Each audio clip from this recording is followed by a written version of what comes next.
c'est l'âme. C'est l'âme du peuple camerounais. Il y a quand même quelque chose qui revient. Il se trouve que le candidat Kamto, qui est porté par l'UPC, c'est le candidat qui a déjà été battu par le président Paul Biya, le RDPC. Oui. En quoi cela ferait-il peur maintenant? Oui, mais attendez, vous ne voyez pas que 2018, c'est pas 2025? Regardez ce qui se passe autour de nous. Regardez ce qui s'est passé autour de la candidature de Kamto. Regardez, comprenez les commentaires qui vont par rapport à l'investiture du Manidem. Par rapport à l'investiture du Manidem. Vous devez vous rendre compte que ces personnes au pouvoir, c'est un peu comme la poutre rongée par les termites. C'est en train de s'effriter petit à petit. Autrement dit, on n'aurait pas autant peur de la candidature, de l'investiture de Kamto par le Manidem. Parce qu'en principe, M. Raoul Elon, comment c'est possible que vous dites dans un pays, si se présente à partir du mandat impératif, quand sa candidature sera rejetée, nous voulons qu'il cherche les 300 signatures, ainsi de suite, ainsi de suite. Et maintenant, quand il se présente selon votre volonté, parce que c'est ce qu'ils ont dit, il faut que Kamto se présente avec un parti politique. Selon votre volonté, vous sortez encore pour dire non, nous ne voulons pas, sa candidature sera invalidée. Est-ce que vous vous rendez compte que les gens se sont substitués au Conseil constitutionnel? C'est grave dans un pays dit de loi. Alors nous sommes dans un pays où les gens sont substitués au Conseil constitutionnel, qu'on est encore au dépôt du candidat à la candidature, mais les gens sont déjà en train de dire qu'il y a un candidat qu'on ne validera pas sa candidature. Est-ce que vous trouvez que c'est très grave? On aura le temps très grave. D'éplucher justement cette question-là, parce que ça va dans tous les sens pratiquement sur les réseaux sociaux qui sont le relais également des informations qui sont quelquefois glanées et surtout puisées à bonne source, où l'on parle notamment de quelques tractations qui seraient mises en place actuellement pour peut-être aller dans le sens de ce que vous dites, mais là, ça reste encore à prouver. Il est en ligne avec nous. Maître Claude Assira, bonsoir. Bonsoir, M. Long. Alors, c'est un plaisir de vous avoir. Nous venons dessus avec vous cet élément au sujet de cette candidature du président Maurice Kamto, mais également, on va le dire, cette conférence de presse qu'il a tenue hier. Votre réaction? Excusez-moi, la communication n'est pas très très bonne. Alors, justement, et j'ai là un retour. Quelle réaction de votre part, Maître Claude Assira, à la suite notamment de cette conférence, mais d'abord cette candidature du professeur Maurice Kamto portée par le Manidem?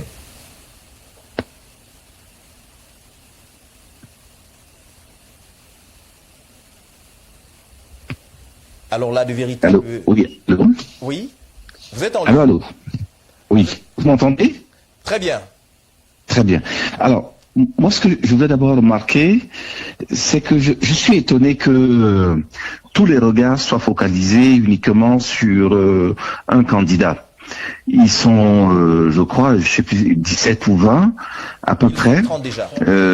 mais que tous les yeux ne soient tournés que vers la même personne. Je crains que ça ne fausse, d'un point de vue mental et psychologique, l'appréciation qu'on peut avoir de Maurice Kamto.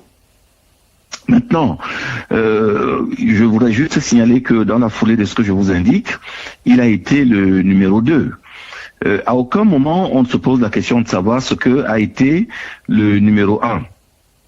C'est-à-dire l'actuel président, l'actuel occupant du Palais de l'Unité, le président de la République, qui traîne par devers lui aussi un certain nombre de difficultés particulières. Je ne parle pas de sa propre candidature elle-même, qui est faite dans des conditions tout à fait particulières, qui sont préparées à l'intérieur du Palais de l'Unité par, non pas lui-même, mais par son secrétaire général. Voilà, toutes ces choses-là posent problème. Maintenant, quand on sort même de lui et qu'on veut s'intéresser au RDPC, on se rend compte que le RDPC aussi pose problème. Puisque la loi dit que lorsque vous avez deux candidats qui sont présentés par le même parti, qui viennent sous la même bannière, il y a annulation. Donc, on sait très bien que le RDPC aussi a un problème. Donc le fait qu'on ne focalise les regards que sur les mêmes, à un moment donné, je dois dire, me gêne un peu. Vraiment, d'un point de vue de l'équité et de la justice qu'on doit à tout le monde, on accentue les difficultés de l'un, puisqu'on met le zoom dessus et l'intérêt, alors qu'il y en a d'autres qui sont ceux qui impactent plus lourdement, plus gravement notre vie au quotidien, sur lesquels on passe, à mon avis, beaucoup plus, de façon un peu plus soft. Donc ça, il faudrait peut-être qu'on réorganise l'axiologie de de nos commentaires politiques, de notre communication en nous-mêmes. Maintenant, si vous m'interrogez de façon particulière sur le professeur Kamto, je l'ai toujours dit, je souhaite vraiment, pour que la démocratie soit apaisée, que tout le monde ait la possibilité de participer, qu'on essaie d'élargir dans la mesure du possible le champ des rencontres, les possibles de ce point de vue. Je pensais que sur le point de vue juridique, c'était effectivement bloqué, parce que n'ayant pas respecté les prérequis qu'il fallait pour que le MRC, qui est son parti d'origine, ait la possibilité de l'investir, il fallait peut-être trouver autre chose, une solution qui va au-delà de la loi, parce que la loi n'est pas toujours la justice électorale. Il fallait peut-être trouver autre chose que moi je faisais asseoir sur le fait que l'élection des municipales, les élections municipales et législatives ayant elles-mêmes été différées, ça pouvait peut-être être perçu comme étant l'élément juridico-politique par lequel on aurait pu le rattraper, parce qu'on se doute bien que, ayant cette élection-là venant avant l'élection présidentielle, il aurait forcément présenté des candidats dont au moins un avait de grosses chances d'être élu. Allô? Oui, nous vous écoutons très bien. Allô? Vous êtes très bien suivi, maître. Oui. Je vous assure que moi je vous entends dans des conditions qui sont affreuses, parce que j'ai mon propre retour en casque, et j'entends des bruits ou des bavardages autour, et je ne sais pas si vous m'entendez, comment vous m'entendez, est-ce que ce que je dis a un sens auprès de vos auditeurs ou de vos téléspectateurs, ainsi que de vous-même. Voilà, ça me dérange un peu. Tout à fait. Mais bon, je vais continuer en faisant le pari que si vous ne me dites rien, ça veut dire que vous m'entendez, et que vous m'entendez très bien. Voilà. Nous vous entendons très bien, maître. Parfait. Donc, le professeur Maurice Kamto aurait eu, si le calendrier électoral originel avait été respecté. Donc, je pense que sur ces bases-là, on aurait pu lui accorder une exception ou une exemption particulière. Donc, sur le terrain juridique, c'était pas possible. Sur le terrain politique, ça pouvait éventuellement être envisagé.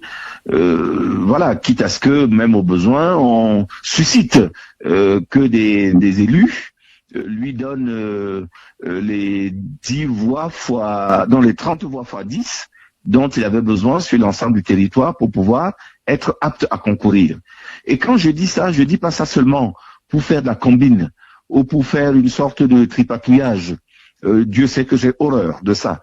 Mais je pense que le sens de la République, la paix sociale et politique dans ce pays en a un grand besoin.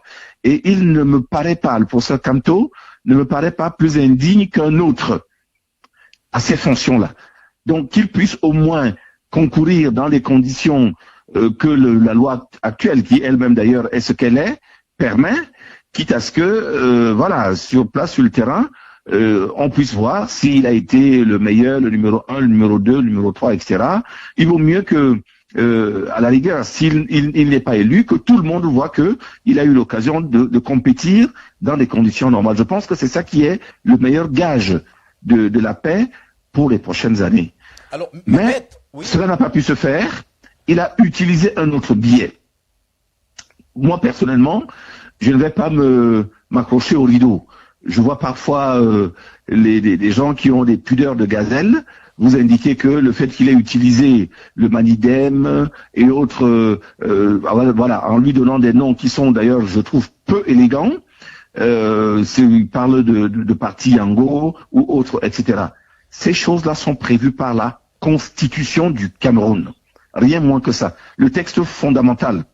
Si un parti politique a accepté de donner sa caution à un candidat, qui qu'il soit, pour qu'il ait la possibilité de se présenter à une élection qui est le cœur, le centre de vie de la vie politique au Cameroun, il n'y a personne qui doive essayer d'atténuer la portée symbolique, politique et historique de cela. Donc, moi, je ne vois pas, quoique je ne vois rien à redire à cela. Je pense que c'est normal qu'un parti politique ou une formation politique, je ne sais pas si quel est vraiment le statut réel, mais je pense que c'est un parti politique qui existe, qui est enregistré, qui n'a aucun problème, qui donne conformément à ce que prévoit la Constitution et la loi à un candidat son investiture. Pour moi, ça me paraît tout à fait normal, régulier et conforme. Alors, maintenant, oui, maître. Je voulais juste vous signaler en passant que d'autres l'ont eu fait autrefois et ça n'a jamais posé de problème. Ce qui revient à ce que je vous disais tout à l'heure au début. Le fait qu'on accentue pas trop le regard simplement, même s'il avait été un regard simple et bienveillant, inquiète et interroge. Mais quand chaque fois c'est pour aller chercher à regarder la petite bête et tout, moi ça me dérange. Voilà, Dieu sait que avec la plupart, un certain nombre de militants de ce parti, je suis un peu en délicatesse, mais il faut aussi parfois ne pas trop en faire. Voilà, parce que quand vous mettez l'accent excessif, exagéré sur les gens, ils ont le droit, à un moment donné, de se sentir aussi un peu stigmatisés. Ça donne l'impression d'une stigmatisation de Kamto. Maintenant, là, aujourd'hui, dans la situation qui est la sienne, lui, il nous dit que il a démissionné depuis le 25 juin. Bon, évidemment qu'on pourrait se poser des questions. Voilà, la question de savoir à quel moment il a déposé sa lettre. Bien, peut-être va-t-on lui donner acte de cette affirmation et peut-être simplement se poser la question de savoir comment nous, on n'a rien vu venir. Même notre grand ministre de l'administration territoriale, qui sait tout, qui promet tout, qui est le ministre de l'air, le ministre du temps, le ministre du ciel et de la terre, manifestement, il était surpris. Donc, je n'imagine pas que M. Kamto puisse prendre le risque de mettre en doute sa parole politique sur quelque chose d'aussi important. Je veux bien lui donner acte de ce que cette affirmation est exacte. Si tel est le cas, qu'est-ce que nous pouvons y faire? Les partis politiques sont des associations. Donc, que ce soit le MRC seul ou le Manidem seul, chacun d'entre eux a des statuts. S'ils ont agi conformément à la loi, qui est la norme à partir de laquelle nous devons tous référencer nos actes, s'ils l'ont fait, que voulez-vous que nous vous disions? Si maintenant Kamto est parti véritablement du MRC, c'est la question du MRC. Ça ne nous appartient pas à nous. Je pense qu'on peut éventuellement faire des projections et se demander qu'est-ce que le MRC va devenir. Moi, je pense que personnellement, le MRC va entrer en très grande turbulence. Quand je vois le lien qu'il y a entre M. Kamto et son parti, ou du moins la vénération qu'il a pour ses partis, je me dis qu'il y a là quelque part un véritable tournant. Mais ça regarde le MRC d'une part et ça regarde l'avenir d'autre part. Pour l'instant, nous sommes à l'élection présidentielle et j'ai comme le sentiment que l'ensemble des prérequis qui sont exigés pour qu'un candidat puisse valablement être candidat à une élection, l'élection présidentielle, ont été remplis par ce candidat. Je n'aurai rien d'autre à dire. J'attends simplement le 12 octobre pour voir quelle est véritablement sa force, son poids, et quelle est sa capacité à renverser ce pouvoir dont tout le monde conteste aujourd'hui la légitimité à plus d'un titre et qui, tout le monde peut également le voir, me semble relativement à bout de souffle. Merci beaucoup, Maître Claude Assira. Pris par le raisonnement, je n'ai pas le nom de tous mes copanélistes, mais je suis entièrement d'accord sur l'opinion qui consiste à dire qu'il n'y a pas une limitation du nombre. Mais moi, je pense qu'il ne faut pas qu'on confonde les situations. Vous avez les deux pays qu'il a cités, notamment les États-Unis et la France, sont des pays dans lesquels l'élection se fait à 2 tours. Effectivement, le premier tour est un tour d'élimination, le second tour est un tour de ralliement. où les uns et les autres se positionnent en fonction de la proximité plus ou moins grande qu'ils peuvent avoir vis-à-vis des deux candidats que le premier scrutin, le premier tour a placé en tête. Mais au Cameroun, tout le monde sait très bien que l'élection est une élection à un tour. Et dans une élection, vous avez toujours des règles écrites et vous avez des règles non écrites. Au nombre des règles non écrites, vous avez ce qu'on appelle la prime au sortant. Celui qui est en tête, qui a imprégné les esprits pendant 7 ans, je parle d'un mandat seulement, il a eu l'occasion d'intervenir d'un point de vue psychologique et mental dans l'esprit des uns et des autres. Vous arrivez dans un bureau, vous regardez l'effigie qui est en haut, c'est le président de la République. Vous avez les portes, comment vous appelez encore ça, les parapluies, beaucoup de choses qui sont à l'effigie d'une personne qui, que vous le vouliez pas, a fini par imprégner les mentalités, les psychologies et autres, parfois les consciences des gens, bien involontairement. Donc, les gens ont du mal, et c'est la deuxième règle non écrite. Souvent, dans nos pays à nous, on ne vote pas forcément à partir d'un programme. Donc, c'est un tort que de croire que aujourd'hui, lorsque je vais me retrouver avec le programme de M. Biya, le programme de M. Kamto, le programme de M. Kabalibi, que c'est ça qui va être le document absolu, le sésame, sur la base duquel moi, qui prétends avoir un peu appris à lire, je vais devoir me baser, ou alors peut-être d'autres personnes encore qui sont à peu près entre 55 et 60%, qui sont du secteur tertiaire, ont eu la possibilité de lire. Je ne pense pas. Le vote va d'abord être un vote affinitaire, qui va être soit l'affinité en raison de l'élément tribal, il faut le dire, soit alors l'affinité en raison d'un autre critère qui est le critère psychologique, mental, que je vous ai indiqué tout à l'heure, puisque la plupart de nous tous que nous sommes, savons qu'en Afrique habituellement, nous restons des Bantous. Les Bantous, on ne change le chef que lorsque il est mort. C'est à ce moment-là que son fils vient naturellement prendre sa place. Donc nous avons ce réflexe-là qui est pratiquement dans nos gènes. C'est génétique. Donc, nous dire que on va se présenter sur la base des programmes et qu'on a le droit d'être plusieurs, et que malgré le fait que nous soyons plusieurs, c'est-à-dire le phénomène de l'émiettement des voix, on a des chances de renverser celui qui est là, qui bénéficie de tous les avantages du système politique, du système administratif, tous les sous-préfets, les chefs de village et autres. C'est lui qui a organisé le Conseil constitutionnel, qui les a nommés, et les cas, c'est encore lui tout seul. C'est de lui qu'ils tirent non seulement leur existence, mais aussi leurs avantages. Et ils savent très bien que dès qu'il va y avoir une alternance, un changement, ce qu'ils peuvent avoir comme avantage, ils vont le perdre. Donc, tout est organisé pour celui qui est là en place, à côté des autres éléments non écrits que je viens de vous indiquer. Comment ne peut-on pas se dire, à un moment ou à un autre, que si on a envie de concourir, le mieux c'est de réduire autant que possible cet émiettement, c'est-à-dire tout faire pour se coaliser autour d'une candidature unique, même si elle n'est pas prévue ailleurs, dans les autres pays. Danse comme on danse à la table où tu manges.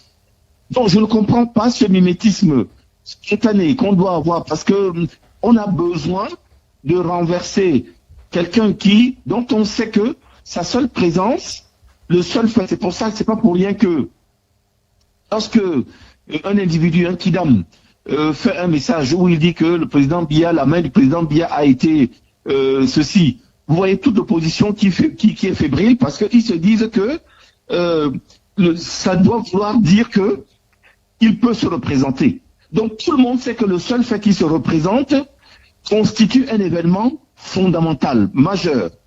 Malgré cela, à aucun moment ils ne veulent prendre sur eux l'initiative de vaincre leurs égaux. C'est ça le problème de l'opposition. Merci. On a deux problèmes dans ce pays. On a le système qui est en place depuis 43 ans, qui est à bout de souffle, s'il repartait pour 7 ans, va nous entraîner totalement dans le chaos. Nous Oui, avons mais à côté de ça une opposition c'était qui mon temps de est parole une opposition qui responsable. Voilà. Ce que j'entends sur le plateau actuellement m'horripile. Parce qu'on essaye de justifier ce que, en fait, les égos, la bataille des égos et la bataille des ergots. On est dans un combat de coq. Merci. Donnez-nous une possibilité de voir ce système vieux à bout de souffle et qui ne va rien apporter de plus pendant des 7 ans changer. Et mettez de côté vos égos, messieurs de l'opposition.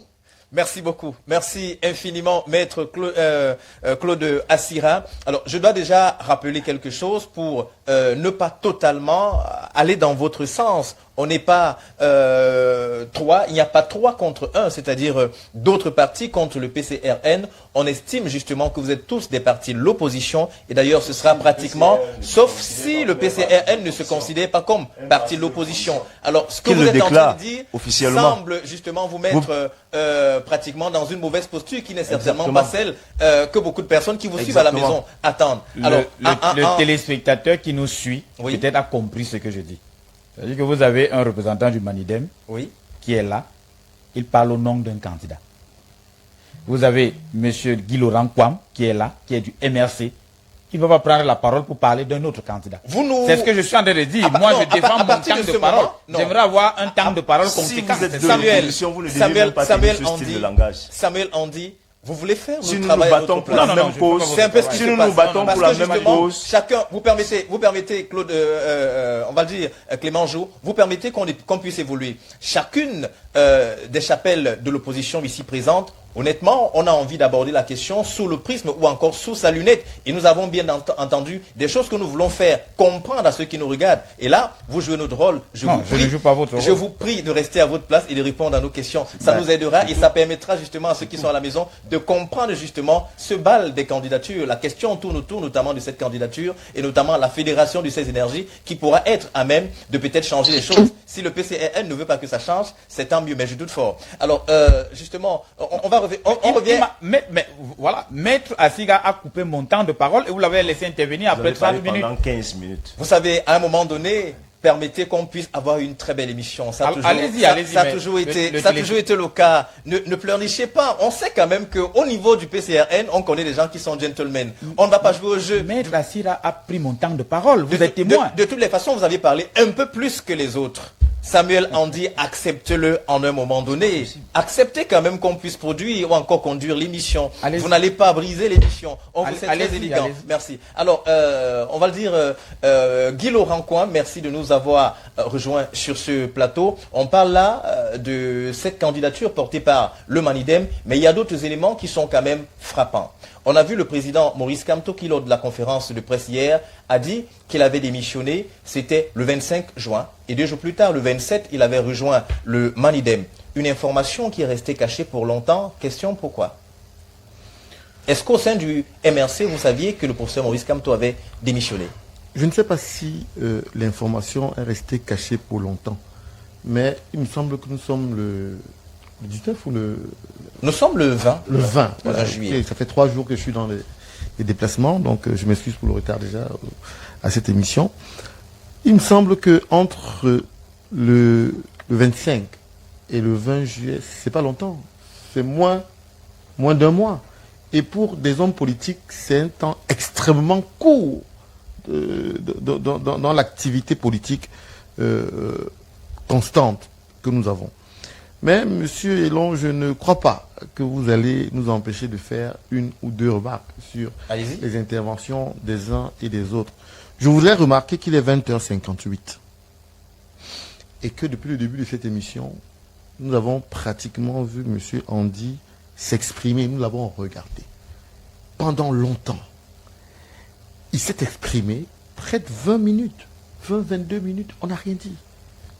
Et à un moment donné, il me semble que la justice aussi, c'est de se dire, depuis que je parle, les autres ne disent rien.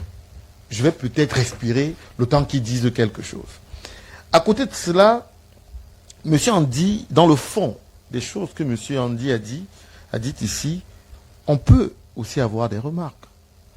Quand M. Andy trouve l'origine de l'abstention, quand il trouve l'origine de l'abstention dans le fait que les Camerounais se disent que voilà, on parle beaucoup trop de tel ou de tel, nous n'irons pas voter de toutes les manières. Alors qu'on sait tous très bien quelles sont les véritables raisons de l'abstention. D'une part, et c'est très contradictoire, les Camerounais vous disent, on le sait, à raison ou à tort, que tant que l'opposition ne se réunit pas, nous n'irons pas voter. C'est les Camerounais qui le disent. La deuxième raison, c'est que les Camerounais vous disent très régulièrement, de toutes les manières, le résultat est connu d'avance. C'est-à-dire que l'on vote ou pas, ceux-là vont gagner. Pourtant, le combat du parti politique de M. Andy, du PCRN, qui est un combat noble que nous partageons ensemble, celui des inscriptions massives des Camerounais sur les listes électorales. On se souvient d'ailleurs que leur président a conduit notamment le mouvement 11 millions de citoyens, c'était en 2018, à l'approche des élections. Et que sur le terrain des inscriptions, des campagnes d'inscription, on s'est très régulièrement retrouvé avec les équipes du PCRN. On peut dire que cette victoire-là, on la partage ensemble. Et donc, on a tout de même des points communs. Donc, quand on vous dit, et je l'ai observé encore dans le propos d'Andy, quand on vous dit, parlant de l'extrémisme sur les questions de coalition, parce qu'il y a ceux qui vous disent, et c'est un discours, on est d'accord, qui ne vient pas forcément des journalistes, mais qui vient des laboratoires du RDPC, que si il n'y a pas un candidat unique de l'opposition, vous ne pourrez pas battre le RDPC. C'est un extrémisme. Mais Andy ne peut pas soutenir ici aujourd'hui la thèse selon laquelle on n'a pas besoin de coalition pour gagner le RDPC. C'est un autre extrémisme. Et nous disons non. Nous disons que pour gagner les élections, on a besoin de réunir des forces. On n'a pas dit toutes les forces, Andy. Mais on a quand même besoin de réunir des forces pour battre la mastodonte. Quand Maître Assira vous dit que les avantages institutionnels que le RDPC a, les avantages financiers, économiques, c'est une grosse machine. Et le RDPC à la fois manage, ou bien sinon, pratiquement gère, et les CAM gèrent le Conseil constitutionnel. Aujourd'hui, c'est le parti au pouvoir. Et pour battre ce parti au pouvoir, en réalité, on dit, on doit avoir l'arme fatale de l'autre côté, c'est l'électeur. Et on ne doit pas avoir certains électeurs, on doit avoir tous les électeurs. Et 2025 nous offre une opportunité historique. Pourquoi? Parce qu'en 2018, monsieur, le RDPC nous dit qu'ils ont gagné les élections avec 2 millions de voix pratiquement. Sur les 3 millions et demi de Camerounais qui seraient allés aux élections. Je dis bien seraient allés aux élections. Vous parlez au conditionnel? Oui. Pourquoi? Parce qu'en 2018 comme en 2025, on n'a toujours pas la liste électorale nationale, qui est la base de données fondamentale pour que l'on sache exactement ceux qui vont aux élections. Sur les 3 millions et demi qui seraient allés aux élections en 2018, peut-être que 500 000 étaient les mêmes noms. Qu'est-ce qu'on en sait? Nous éveillons les Camerounais à des réalités que personne ne percevait. Qui vous a dit qu'effectivement 3 500 000 Camerounais sont allés aux élections en 2018? Combien de doublons il y avait? Vous en savez? Quoi? Rien, pas grand-chose. Donc c'est pour ça que je parle au conditionnel. Et que nous voulons qu'en 2025, l'opportunité que nous avons créée ensemble avec le PCRN et d'autres partis politiques et d'autres forces, parce que beaucoup d'associations ont contribué à ce que les Camerounais s'inscrivent massivement sur les listes électorales. Nous sommes aujourd'hui à pratiquement 8 millions 200, 300. On ne sait pas ce que les Camerounais va nous dire pour la consolidation du fichier électoral. C'est pour ça que M. Maurice Kamto a d'ailleurs déposé un autre recours. Parce qu'imaginez-vous qu'on a convoqué un corps électoral qui n'existe pas. Et les Camerounais n'ont pas encore consolidé. Quel est donc le corps électoral que l'on a convoqué? C'est d'ailleurs une question qui a amené le professeur Maurice Kamto à se saisir notamment des institutions judiciaires pour essayer de rappeler que le corps électoral jusqu'alors n'existe pas. Alors, Guy Laurent, quoi? Alors, donc, je termine très rapidement. Et vous sortez par là? Je termine, pour ne pas parler pendant 20 minutes. Il n'y a pas de problème, je prendrai 6 ou 7 minutes. Voilà. Il n'aura pas mal. Mais je veux dire qu'on est tous aussi d'accord sur le fait qu'on ne comprenne pas quelle est cette hystérie qui s'empare du régime RDPC chaque fois qu'on parle de la candidature de Maurice Kamto. Voyez-vous, monsieur, et l'on, ça fait combien de mois qu'on vient sur ce plateau? Nous, au MRC, on vous a dit que ce débat n'était pas intéressant. Monsieur Maurice Kamto serait candidat. Parlons d'autre chose. Mais rien n'y fait. Le RDPC focalise l'opinion sur la candidature de Maurice Kamto. Alors, maintenant que le Manidem dit, OK, nous portons la candidature de ce Camerounais qui mérite être candidat à la présidence de la République, on vous dit, bah, il a démissionné quand? Pourquoi est-ce qu'il y a ceci? Après, vous nous avez accusé une fois ici, vous vous souvenez, où certains panélistes disaient que c'est nous au MRC qui faisions tout pour que la candidature de M. Kamto soit toujours en débat. Nous, on vous dit qu'on n'en a pas besoin. M. Maurice Kamto est candidat. Il vous a dit depuis longtemps qu'il serait candidat. Quelles que soient les voix, il serait candidat. Parce qu'au fond, ce qui est intéressant, c'est de savoir qu'il est candidat, quelle que soit la manière, et de voir le projet qu'il porte, et de voir les dynamiques qu'il engrange. C'est ça que vous deviez interroger. Alors, mais comment M. Maurice Kamto fait? Comment M. Maurice... Je vais rapidement chuter là-dessus.